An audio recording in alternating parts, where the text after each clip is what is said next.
Hi, I'm Steve Adubato. It is my honor to introduce, for the first time here in public broadcasting, Dr. Yesenia Madas, who is Executive Director, the Center for Student Success, New Jersey Council of County Colleges. Good to have you, Doctor.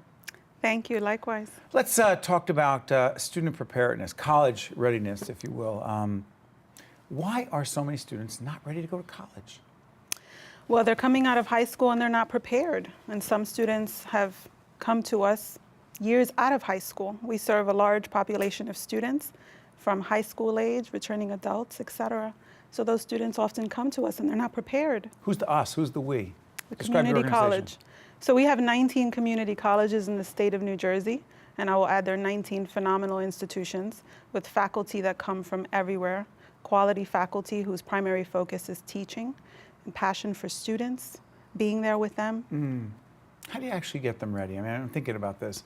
We've had many of your colleagues on talking about, you know, the role community colleges play, but I'm curious as to what you do in your role. Is it beforehand that you acknowledge that they're not ready, or once they come there you realize they're not, or is it both? Well, it's both depending on when they take a placement exam. We use the AccuPlacer to assess whether they're college ready, and some of our institutions are looking at multiple measures and looking at high school transcripts, etc. However, we have a program. We just are in our second year. We're going to be starting. It's called College Readiness Now. College Readiness Now. Go ahead. College Readiness Now was started last year in the summer, and it was through the College Access Grant, which came from the Office of the Secretary of Higher Education. And we were very grateful for those funds. And so all of our community colleges came together in a short period of time and offered programming in either the spring at the high school, during the high school day or after, or they offered it on our campuses. And it was summer programs, some were very intensive, 1 week boot camp, if you will, and some of them were more traditional summer bridge program, about 5 weeks. They tested over 4,000 students. 900 plus were enrolled. About 48% of those students through those programs were college ready.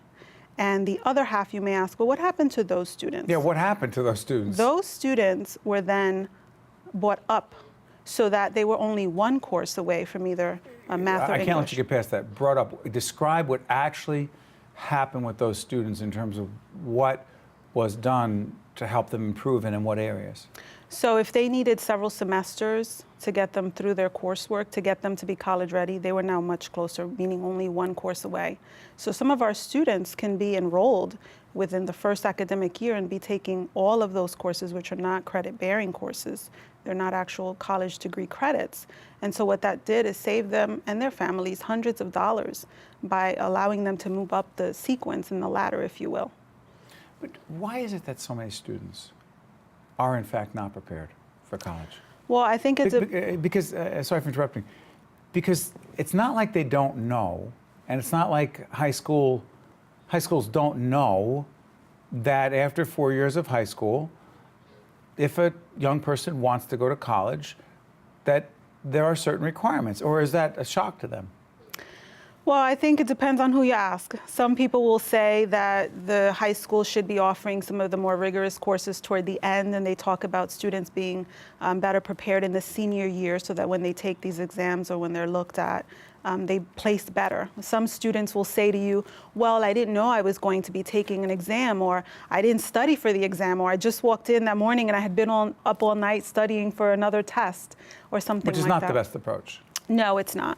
And we have tried really hard throughout our 19 community colleges to build partnerships with the high schools, which is what this College Readiness Now program did. There were over 60 partnerships established throughout our county colleges with their high schools. Describe what a partnership would look like between your council and a high school, for example. What would it look like? Well, the colleges did an RFP, a memorandum of understanding with us and with their high schools. And so they said, we have this exciting program and we want to help students because it was Challenge Access grant money. The particulars of that grant required that we assisted students that were of high need, particularly low-income students or students in the low SES class. And so those funds were targeted to that population. And so the high schools had to sort of say, yes, we want to enter this partnership with you, the community college. And through that, that's how the programming evolved. And some of the programs, there were 3 that we're highlighting now as a best practice for next year. Are they in certain communities?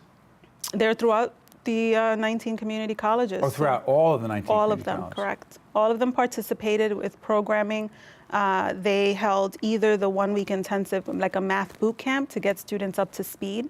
Some of them, if they weren't practicing math in that last year, they knew the math, it just wasn't there. They needed to practice. Is math one of the most common areas that students struggle in? Yes, math and English. Math and English are two of the most common. Yes. Interesting. How did you get into this? And why? Oh, you know, I'm a first-generation college student myself, and so for me, education really transformed my life. And you wound up getting a doctorate. I did. I went all the way. I wanted to prove to students, particularly students who look like me or come from the same background that I do, to say... You're from the Bronx originally? I am from the Bronx, yes. And you decided, when did you know that you wanted to make academia your professional life?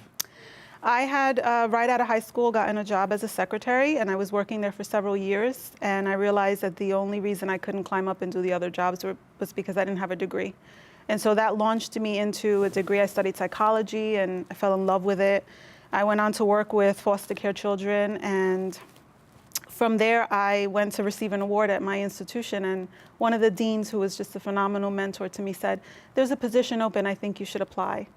And I did, and I never looked back. I fell in love with higher education. I fell in love with helping students. What did you fall in love with? I fell in love with the students. I wanted to help them actualize their dreams. I spent 10 years working as a counselor at Brookdale Community College and working particularly with students in the Educational Opportunity Fund program. And it was just, for me, I would go to work, but it wasn't work. It was just a passion. It was fun. It was exciting. And you've learned a lot about students, but also a lot about leadership. Yes. I'm curious about this. What would you say the most significant leadership lesson you have learned in all of your work has been so far? Well, I'll tell you, I just recently read something that resonated with me, and it was that leaders ignite something in people. You know, they help people find their passion. They help people, they motivate them, they lift them up. And so different than managers who light a fire under people, and I don't know if that's someone else's quote, but it's about lighting that passion and that fire within someone and helping them actualize their dreams as well, even if that means losing a good person in the process, if you will. Well, I have a feeling that you've been lighting a fire for people and motivating people for a long time, young people in the county and community colleges. And I want to thank you, Doctor, for joining us. Dr. Yesenia Madas, all the way from the Bronx. Thank you. You've come a long way and keep doing what you're doing. Executive Director, Center for Student Success at New Jersey Council of County Colleges. Thank you for joining us. Stay right there. Thank you. We'll be right back right after this. The preceding program has been a production of the Caucus Educational Corporation, celebrating over 25 years of broadcast excellence, and 13 for WNET, NJTV, and WHYY. Funding for this edition of Caucus New Jersey has been provided by the New Jersey Education Association, New Jersey Council of County Colleges, County College of Morris, United Water, Qualcare Inc., New Jersey Sharing Network, and by PNC Bank. Transportation provided by Airbrook Limousine, serving the metropolitan New York, New Jersey area. Caucus New Jersey has been produced in partnership with TriStar Studios.